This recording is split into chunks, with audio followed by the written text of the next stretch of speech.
Okay.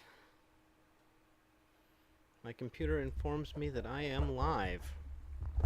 Whatever that means in this context. Um,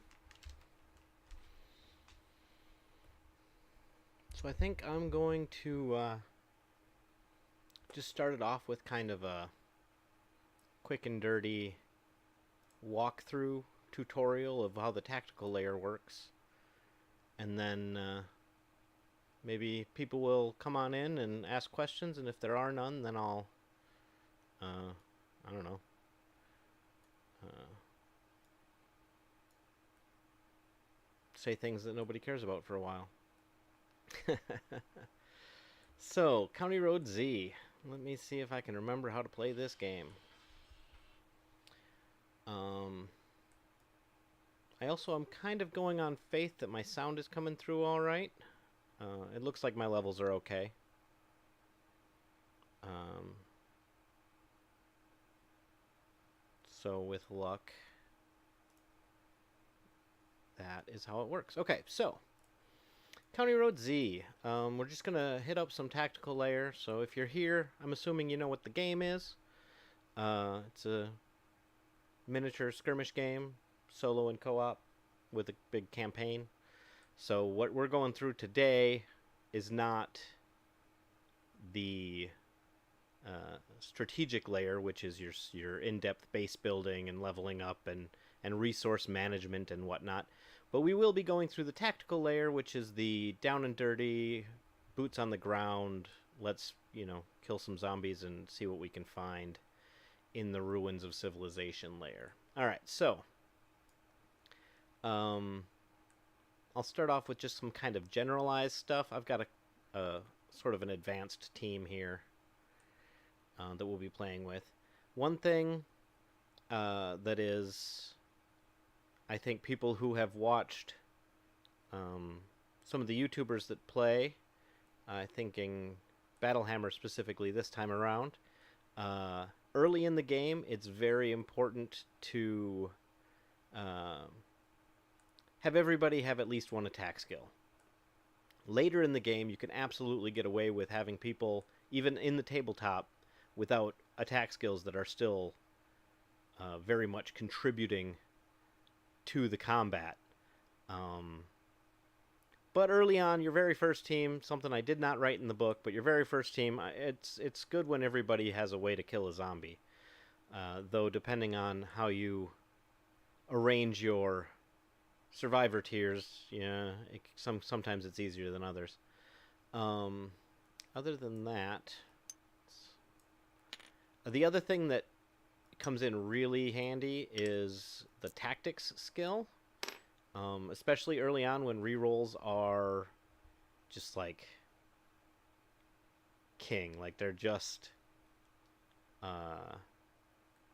too handy when you've got +1s instead of +4s. Yeah. So anyway, we'll head up here onto the table and deploy. So for the setup I've got right now, it looks like I've already placed my traps. That's these.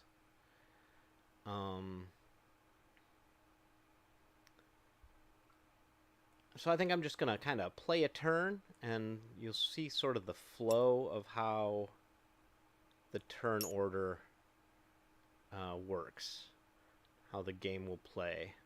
I think I'm going to end up taking I'll grab a not necessarily ideal starting setup here as a way to have more situations come up. So on this table, you could kind of see this white line. That's my 30 by 30 play area. It goes all the way to the back, but there's not much happening back there. I also haven't put any resource tokens or anything on the table. We'll just be playing it like it's just a combat mission, like a thin the herd or whatever.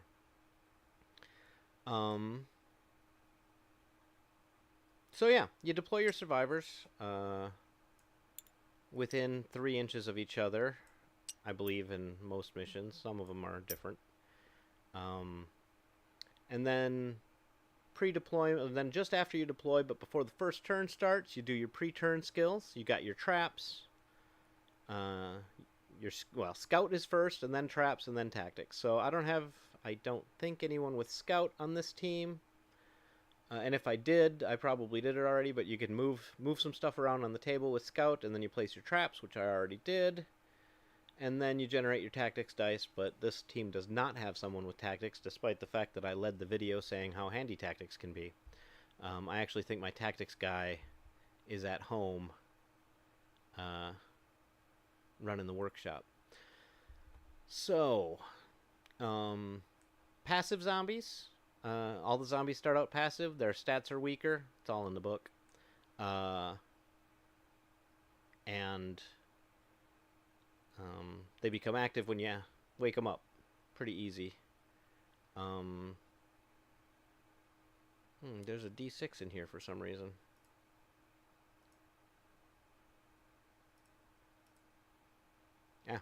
Ignore the D6 in the dice rolling thing in the corner. So anyway, I'll start off. You can use your survivors in any order. There's no initiative or whatnot. So, but when you take one action, then the survivor's other action has to be taken, or it is lost. You can't have one guy do one action and then another guy do his first, and then back and forth and back and forth. It is not a balanced way to play. So we'll start off. We'll activate my archer. This is also, I believe, my highest level character. I'm not going to go all the way to the character sheets every time, but I better look once. So, archery 4, scavenge 4. Oh, there is scout.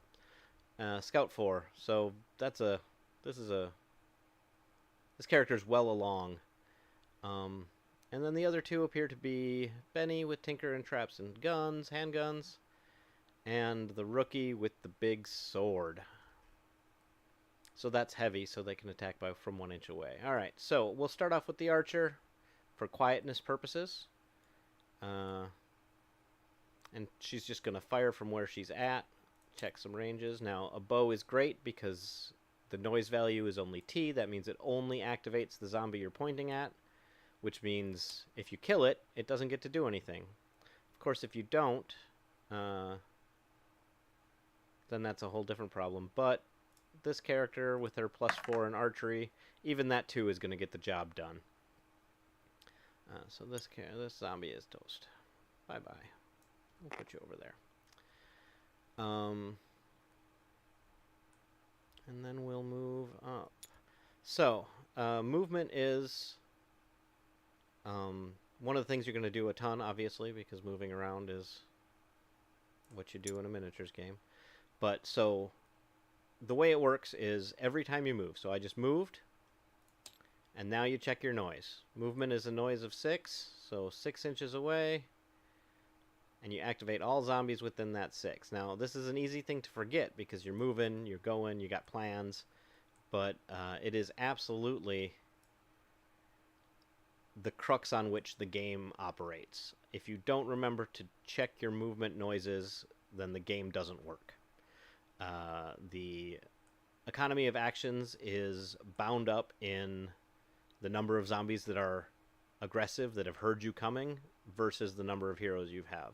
So in order to keep the hero's economy of actions up, you want to wake up the smallest number of zombies possible. To that end, we'll activate Benny here. He's got a handgun up. I should have probably done a little bit more prep here. Measure. So he's going to move his 6 over to there. And then we'll check his noise ranges. So that's 6 inches. So he's got no bad guys in his range. And then his handgun range, 6.7. So just out of walking noise, but definitely within the 12 of a handgun. And that guy looks to be outside of 8, which is the noise for his handgun. So he is in that sweet spot. So we will target that zombie right there. He's passive, so we're looking for a 4. 8 will get the job done, no problem. So that's a move and a shoot. And then I got heavy weapons. Now here's an interesting conundrum. First, I better make sure. Measure. So, these mines are shoddy mines, so they will go off and hurt people if I walk too close. So we'll skirt around the edge. So that's 5. And then one more for my 6.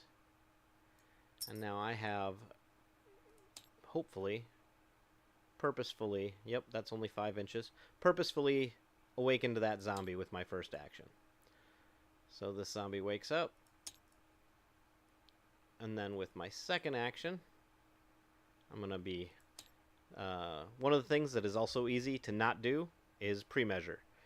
County Road Z requires all of the pre-measurement.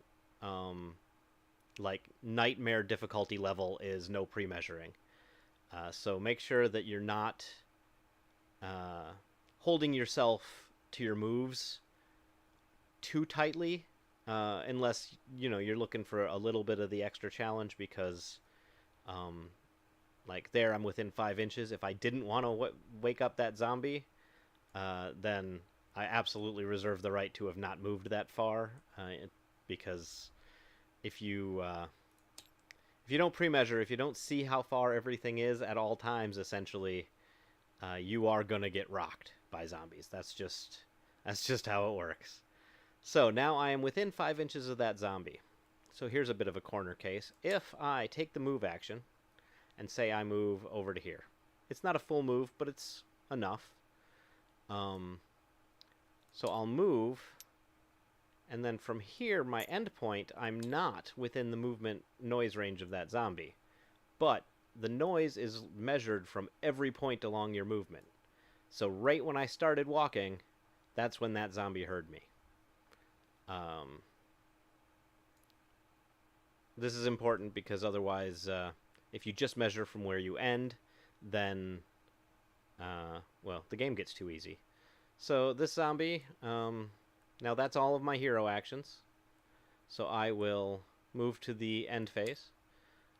We check for aggressive zombies. There's one right there. And what he does is he looks to see if there are any survivors within his move +2. His move is 6. His move +2 is 8. That's 6.2 inches away, which is perfect. I couldn't have planned that better. So this zombie takes its move. Well, actually, I probably could have been right up next to it. But anyway, this zombie takes its move, and rather than going to wake up its buddies, it goes almost right up to our heavy weapon sword user. Then the next thing you do is easy peasy, spawn another zombie. So we're looking at 13 inches that direction from the center of the table.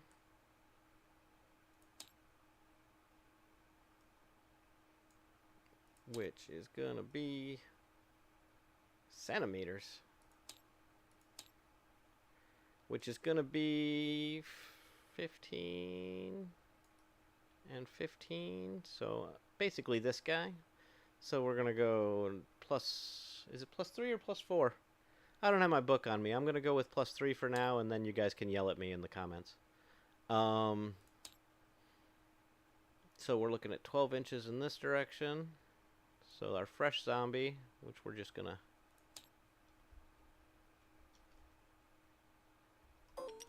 throw him down right there amongst these barrels. All right, and that's a turn. Turns go really fast, especially early in each game. And that's kind of the point. You can get a lot of turns in and play a game really quickly, especially if you are in a hurry and have other things to do.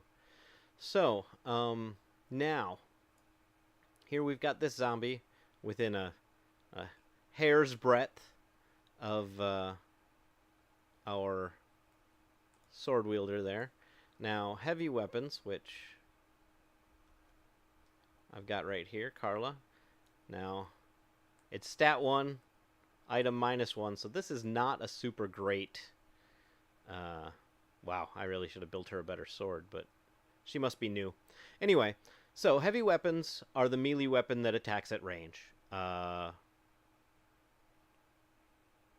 essentially you can attack up to 1 inch away, and that makes it so that it's kind of a safer swing. Like most melee weapons, so we'll go through the order here, but most melee weapons, if you're right up next to somebody, and by most I guess I mean blades, if you're right up next to somebody and you miss, then they get the chance to bite you.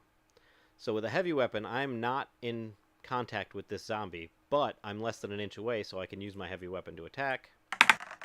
And that's a 7. Wow, really? Good job. So that will kill this zombie. So I attacked. I rolled my attack. It worked. Heavy weapons have a noise value of 4, I think. Which is not loud enough to wake up any additional zombies, which is good. Noise values for melee weapons are how hordes are exponentially more dangerous than single zombies. When you get 3 zombies within 4 inches of you, even if you smack one and it goes down, that noise value will activate all of the other zombies nearby. And so if they're already up on you, they're going to bite. If they're not, they're going to come at you.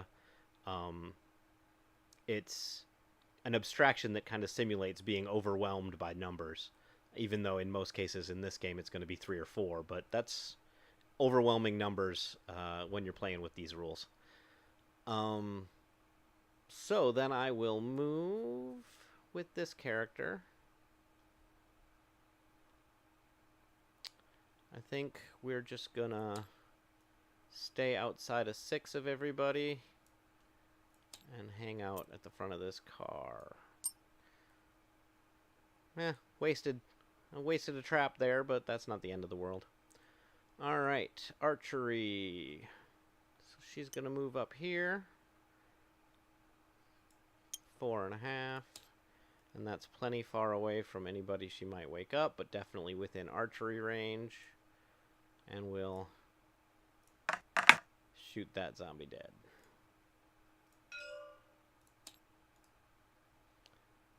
So, movement. Check the noise.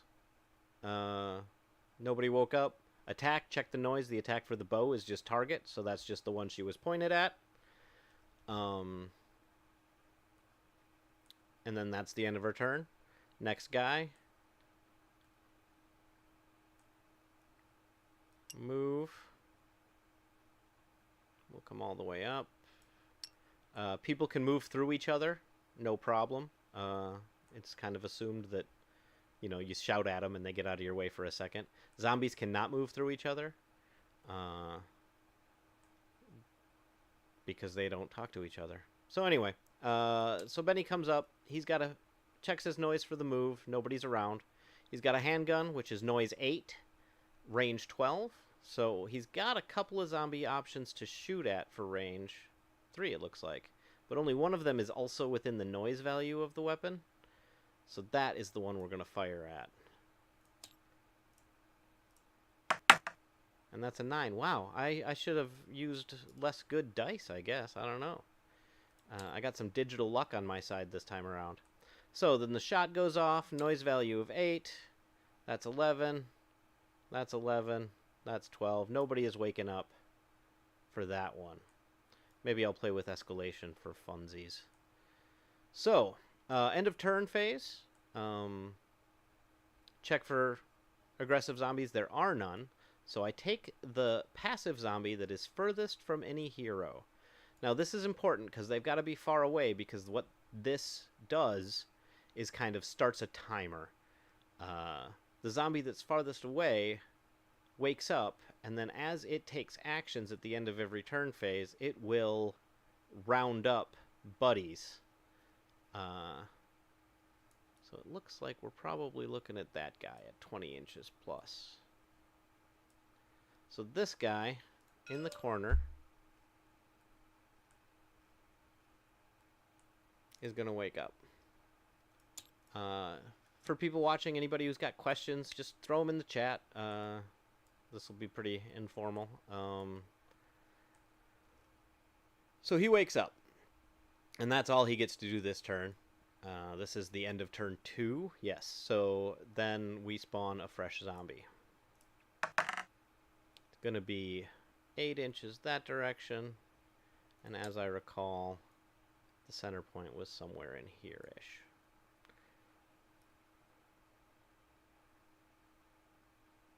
So 8 is going to be under there.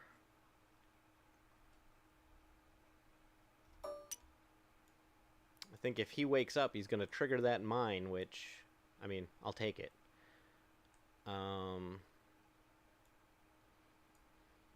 Here, let's take this turn to do some kind of edge case fun stuff here. Tell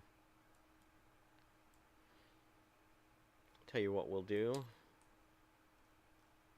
We will pretend that... Actually, here, let's do this.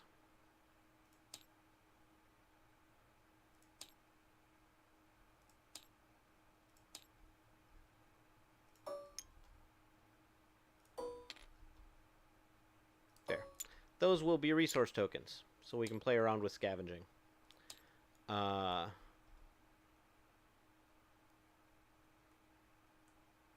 archer is our scavenger. Got a scavenge of 4. Here, we'll just move this closer because I am cheating. Alright, so this one is now 5.5 inches away from that zombie.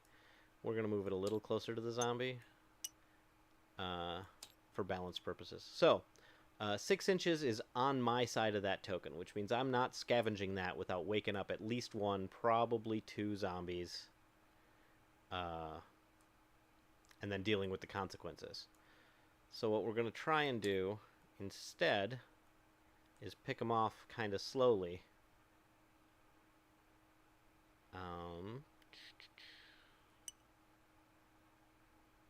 So we're going to start with the archer. She's also the one with the scavenge, so she's most important to get close to there.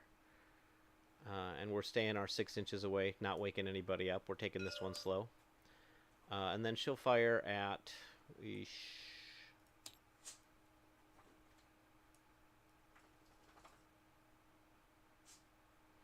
Well, it hardly seems to matter, so we'll take that one.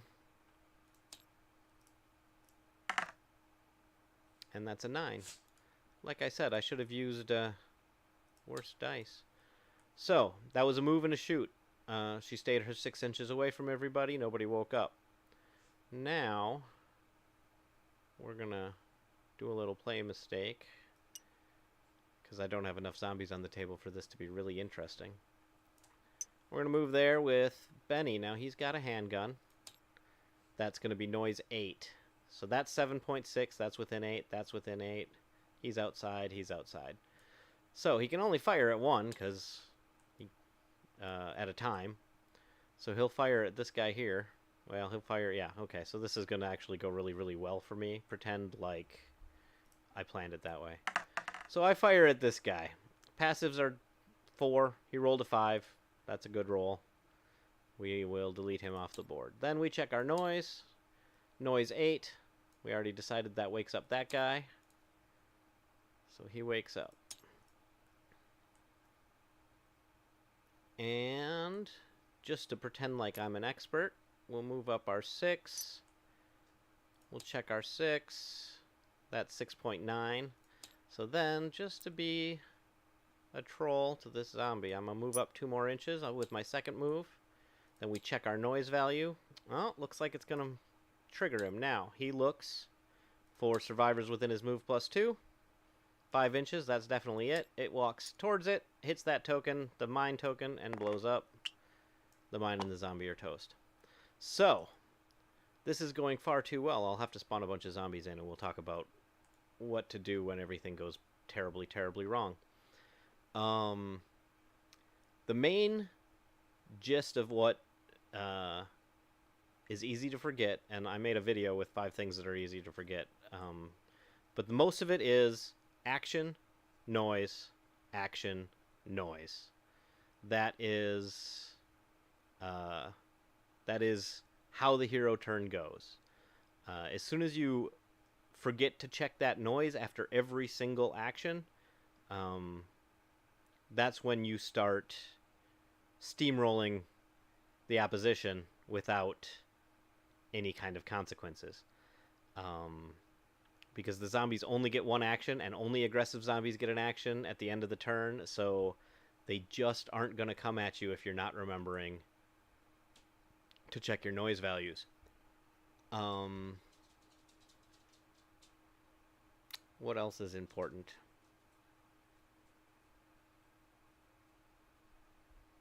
All kinds of stuff. So that was the end of the hero turn. We'll do what we did last time. Oh, we check for aggressive zombies. This one is aggressive. So he looks for survivors within his move +2, which is 8 inches, which is obviously no one. Closest hero is a good 12 away. So what it does next is it looks for the nearest passive zombie, and it will head that direction. Its full move, so 6 inches, which will get him right up next to him. And then it activates every zombie within 3 inches, so it wakes this guy up.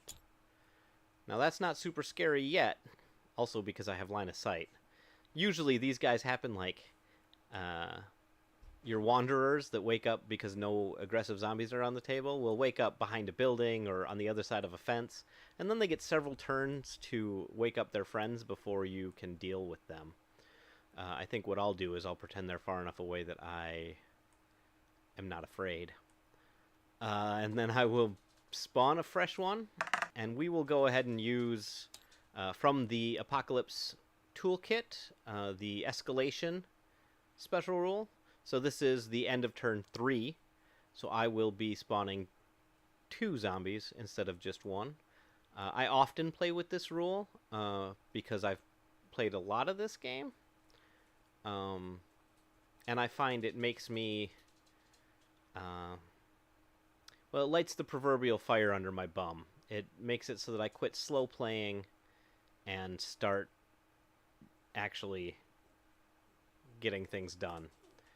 Alright, so we're going to spawn one in, and it's right here on the corner. That is no good, and it is 2.2, so that's less than 3 inches away from a survivor.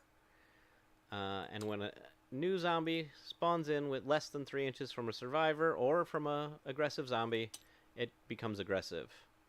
And then we'll spawn our second one. Going to be 8. Was it this one or this one? There we go. So it's going to be 8 about this direction.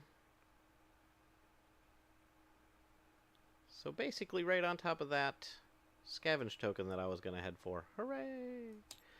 And then we check, and he is also within 3 inches of a survivor. See, this is when you think everything's going great.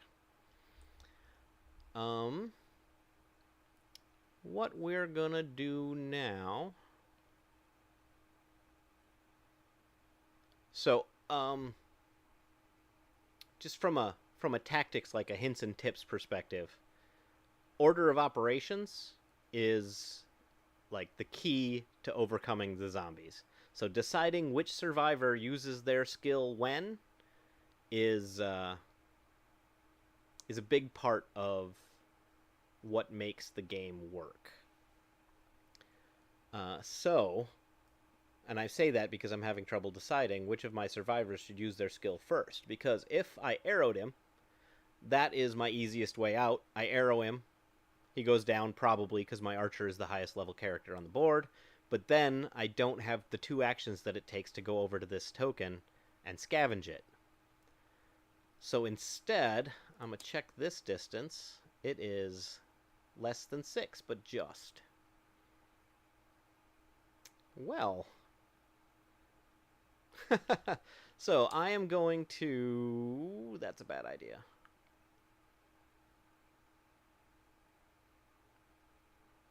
That's a real bad idea. Alright, so I'm gonna... I can't slow play it. I'm doing escalation. So I will start with her. She is also less than 6. So what she's gonna do, and this is a terrible idea as she is the rookie, he's got a handgun. He can attack in melee. So she's just going to head this direction, just a scooch. And that will, her noise value will then activate that zombie and that zombie. I always start closest to closest. I'm not sure if I actually say that in the book or not, but so he'll go in, moves into contact. And then this one activates. He looks for the nearest survivor, which is clearly our buddy Benny over here. And he moves into contact with Benny. So, she gets her second action. She's going to strike that guy down. That's a 9. That'll do it for just about anybody. And then we check her noise, which is 4. And that's 3.8, 3.6-ish to that zombie. So that would activate the zombie. But due to balance issues that were found early on, if it's in contact with someone that isn't the person that activated him, he doesn't get to do anything, because otherwise he just bites this guy to death without him being able to react in any way. And nobody wants that. That's just dirty pool. So now we'll activate Benny, now that we've got his noise value of 8 cleared out from baddies. He will...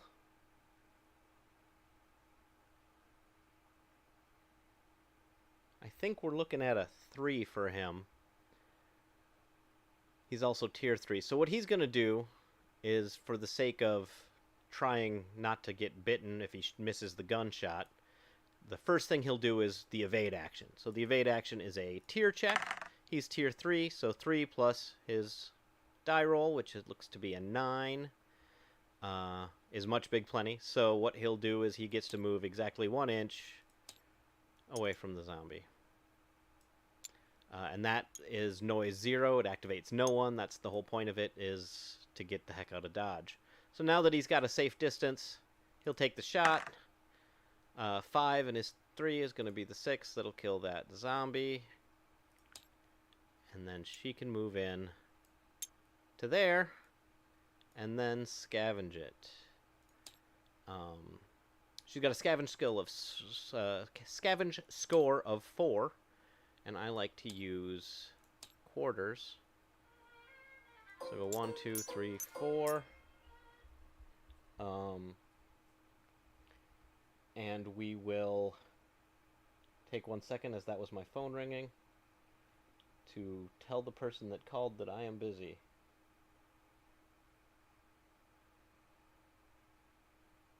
Via text message, because I am some kind of elder millennial. So, any hoosers. So I got my 4 coins on there. And that'll be my resources. And we'll spawn our new zombies in. So, I think at this point I have essentially covered the basics. So if anybody has any questions, things they'd like me to cover, things that they've missed right away in the first time when they first started playing, or that they've noticed people miss in various Facebook groups and or YouTube channels or whatever, shout it on out. Otherwise, I don't think... Oh, and Scavenge actually has a noise value that I didn't check. Again, easy to forget. Always action, noise, action, noise. Of course, nobody was within the... I think it's a 3. Within the 3 inches when I did that.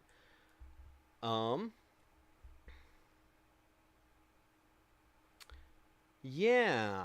I suppose I could start covering some of the more advanced stuff from the Apocalypse Toolkit that is only available digitally. Like pushing it. Let me just 1 second here. Actually make sure that the... Yeah, so the Apocalypse Toolkit for the advanced rules is currently only available via the Facebook fan group. It's in the files there. And I'm pretty sure that pushing it and overloading did not make it into the base rulebook. Am I right about that? This is my problem. I got too many options that I don't know when I published.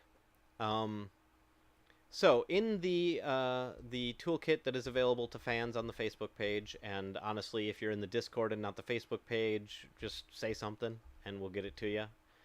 Uh, but it will be part of the upcoming Survivor edition.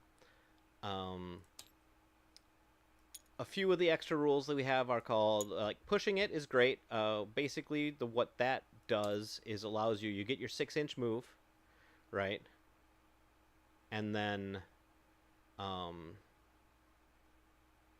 when I'm done streaming, I will pop up onto Discord and make sure that you guys over there have access to the fan stuff. The PDFs of the extra content that are available to the fans are first drafts, like they're the untested kind of rough versions. The final versions will be in the upcoming Survivor edition, if and when that ever comes out. I am still fighting with it, but the day will come, and then everyone will rejoice.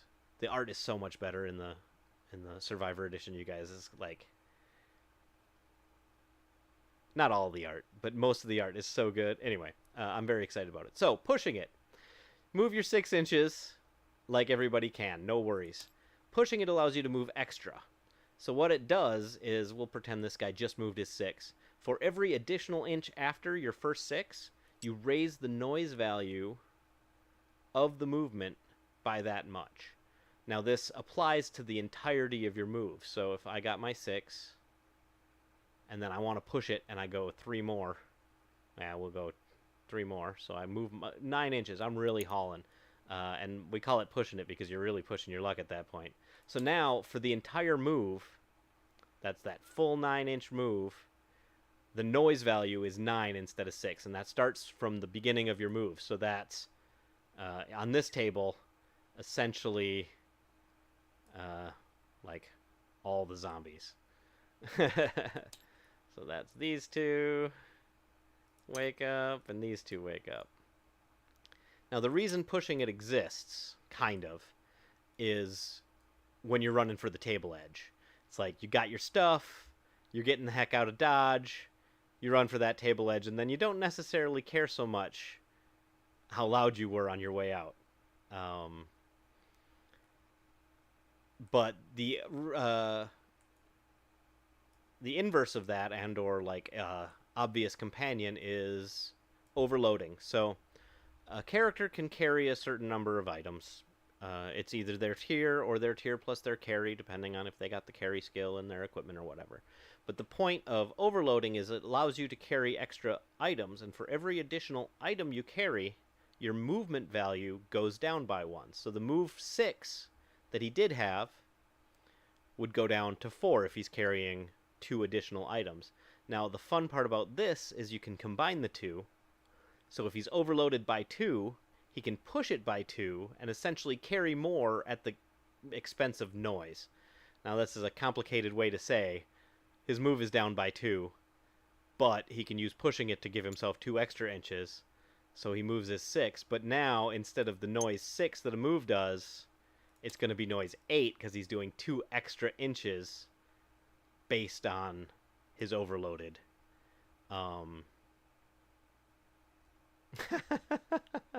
Yeah, pushing it is a great way to get eaten if you're drawing attention away.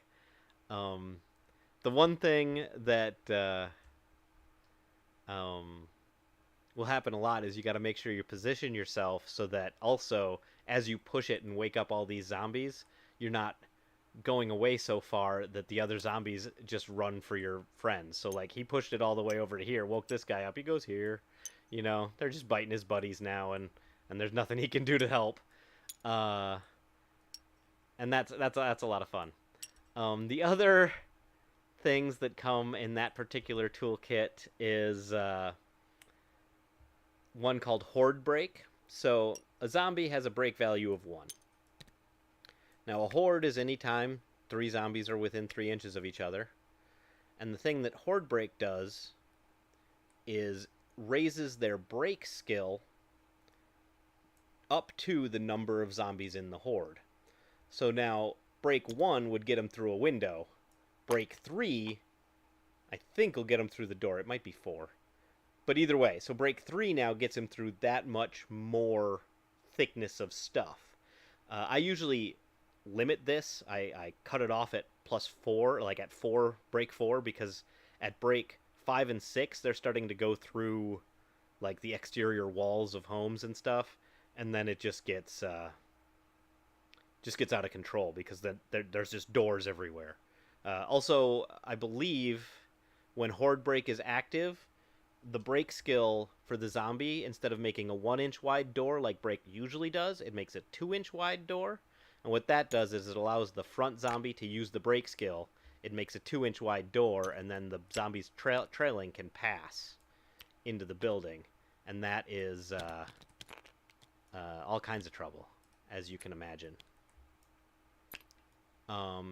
If I'm swimming around in Tabletop Simulator too much and it gives you motion sickness, I apologize in advance and or afterwards because you're already sick.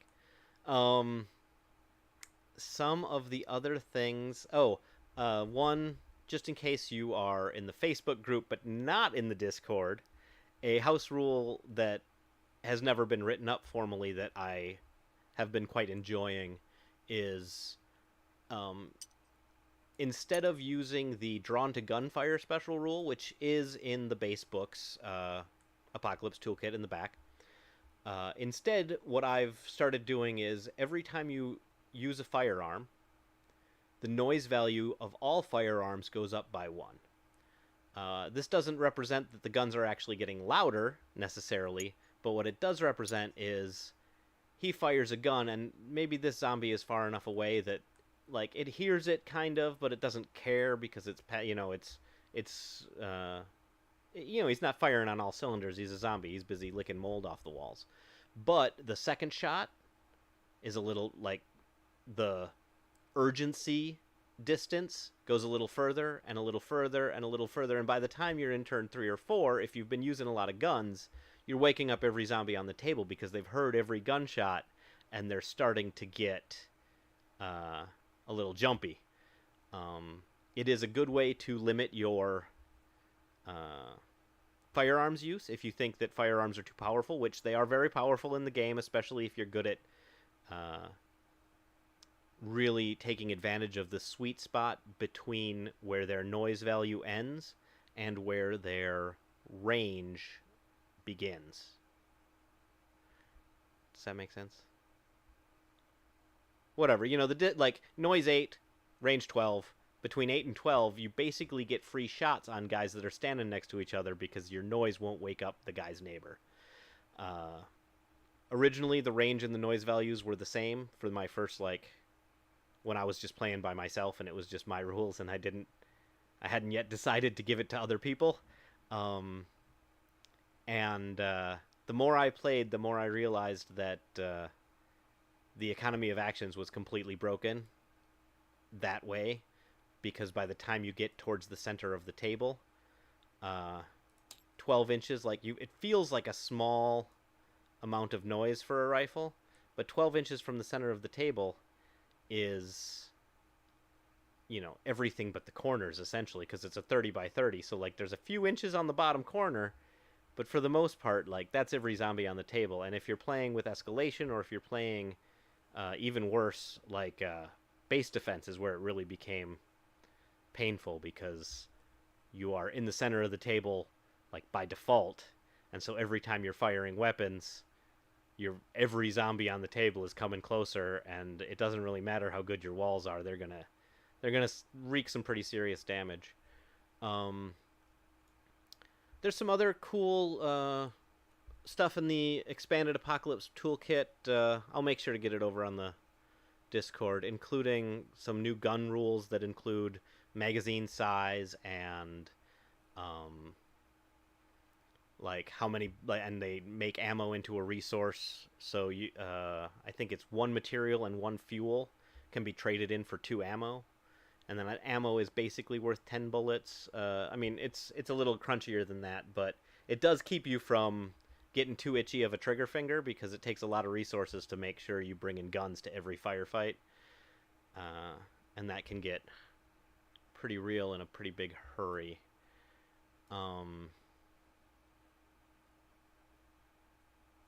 And one thing that's not in that will be in Survivor Edition that I'm not putting out a preview of, so that you got to buy the new book if and when it ever comes out, is a hit locations system that allows you to essentially, especially in the higher levels, it gets to the point where you're not missing much because of the way the numbers fall out, especially if you've been upgrading weapons and whatnot. But the hit locations chart then adds another element of randomness, and if you're just shooting them in the arms, then, you know, they're not stopping. They're still zombies. Their teeth still work. I feel like there was more I wanted to cover in the kind of, this is the tactical layer brief. Oh, one thing that is moderately important, you see your skills here. Any skill that isn't listed on the character sheet, and so like a tier 3 hero or leader, tier 3 survivor, only can have 3 skills. This, to a lot of people, seems unreasonably limiting, but the point, I suppose, the idea behind this is to encourage like a combined arms approach. You want more people with different skills, all bringing them to the tabletop and working in conjunction to make everything work. Now, this does mean that if you don't have that attack skill, like I was talking about earlier, then technically you are not allowed to attack. That is just the way it is. You gotta duck out of there, you gotta get somebody else to attack. So again, while later in the game it is possible to bring people to the table that have no attack skills, and they can still totally be worthwhile, early on in the game it's really important to be able to attack. Shoving, that's a good thing to bring up. So, there are 2 ways to, let's say, interact with a combat that aren't attacking. One of them is evade, which I did earlier, and that's just your tier check against the defense, and you move away. And it is silent. The other one, and I think in one of the recent videos someone shoved and ran into this problem. Shove has a noise of T. So evade, you just duck out for an inch, and that basically just gives you the space you need to run away. So if you duck out 1 inch and then move 6 inches away, the zombie might chase you, but it only moves 6 inches, so it stays that 1 inch away, and you can stay ahead of it with any luck. But the idea then with shove is very niche. So, for instance, this is my favorite use of the shove skill. So let's say this guy's got no weapons, and no weapon skills. He's in contact with this zombie, and is bad news. In this instance, instead of evading, he might use the shove skill, which is the same check, but instead of straight success or failure and moving 1 inch away, it pushes the zombie a number of inches equal to how much you succeeded by. So Benny here, will pretend he's tier 3. So you roll your die 4. Tier 3, that would be a 6. So he that's a tier 3 would be a 7. So he succeeded against the defense. The minimum distance to push is either 2 or 3 inches. Again, the exact number escapes me. But here, even if it's 2 inches, that brings him to within 1 inch of this mine. So this is the ideal use case for shove. You push him, he hits that trap, he dies. There, you just killed a zombie without a weapon skill.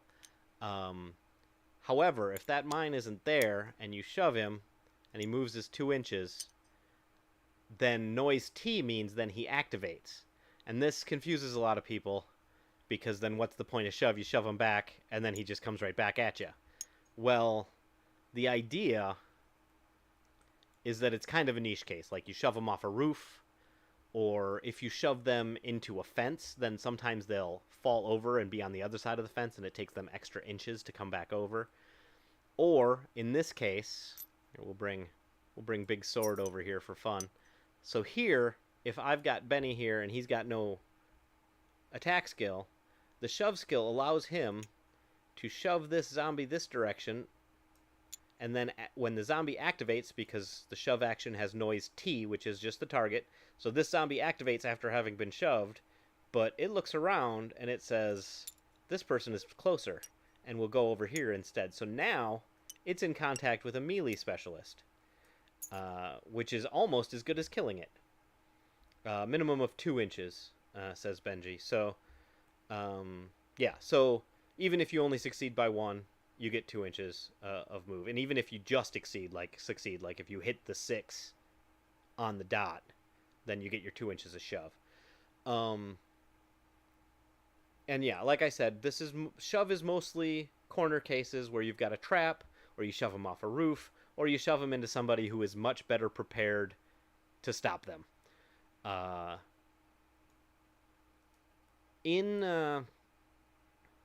Excuse me, in the weapons expansion of the Apocalypse Toolkit, it introduces the idea of everybody has like a little knife or a screwdriver or something, because as soon as you introduce a weapon skill that has a limited number of uses, then you have people that by the end of the combat, everybody's unarmed if they all brought guns and didn't have enough bullets. So the idea there is, I suppose you could even do that in the base game, that everybody's got like a screwdriver or something, but it's just a strength check against defense. So the idea there is, if you have a high strength, chances are you're carrying a weapon and you're skilled in it, a melee weapon. So for the most part, your roll is going to be low, and it's just kind of a last ditch, maybe I can roll 6 or higher kind of situation. I've found, for the most part, allowing unarmed combatants, anyone without a weapon skill, to be able to kill zombies with relative ease, really messes up the overall game balance, which was never super tight to begin with. In case you guys haven't played many times, the balance isn't super tight. And this is how you get your games that everything goes really, really well, as long as everything is going well. That sentence, obviously, I mean, it's a tautology, but the idea is the game is pretty easy until the first few things go wrong, because the way the difficulty scales, the more zombies wake up, the higher the difficulty gets, the worse things go, and the better off you are running for the table edge. It's a little bit more exponential than would be ideal, but I find it lends to some very tense and cinematic moments, because in all honesty, everyone's favorite moments in movies are when someone has failed at something and everyone is dealing with the consequences. I think of the movie Predator, because they fail to kill that thing over and over and over and over again, and that's what makes it interesting, despite the fact that they've got all the guns on the planet. What else am I thinking? Important stuff to cover. I think in conjunction with the 5 things that are easy to forget video, which is also on the YouTube channel, which I suggest everybody watch. It's 3 minutes long, and it hits the things that I find everybody tends to miss, including myself half the time.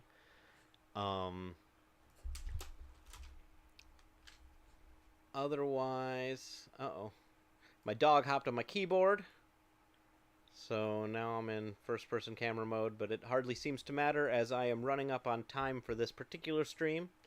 Are there any other questions in the chat? I should really do a scripted full tutorial how to play the tactical layer at some point, I will. I've got a lot of things on the lot of full burners right now. I've got a couple of projects for future games that I'm working on, and I am dealing with the eventual release of County Road Z Survivor Edition, which is going to be a sweet book. It will be more expensive, so if you're not that interested in all the sweet extra stuff, go out and buy a normal copy of the real book right now, because that will have to end up probably being unavailable eventually due to licensing things and whatnot. Other than that, everybody go and watch World of Wargaming. Isaiah plays County Road Z, and you'll notice that just like everybody, whenever anybody plays a game, you get some stuff wrong.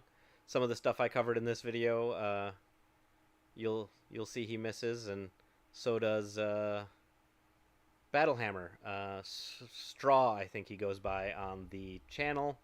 Has just started playing County Road Z, and his tables are immaculate, and he's still in the learning curve of missing a bunch of stuff like we all do. But absolutely worth having a look.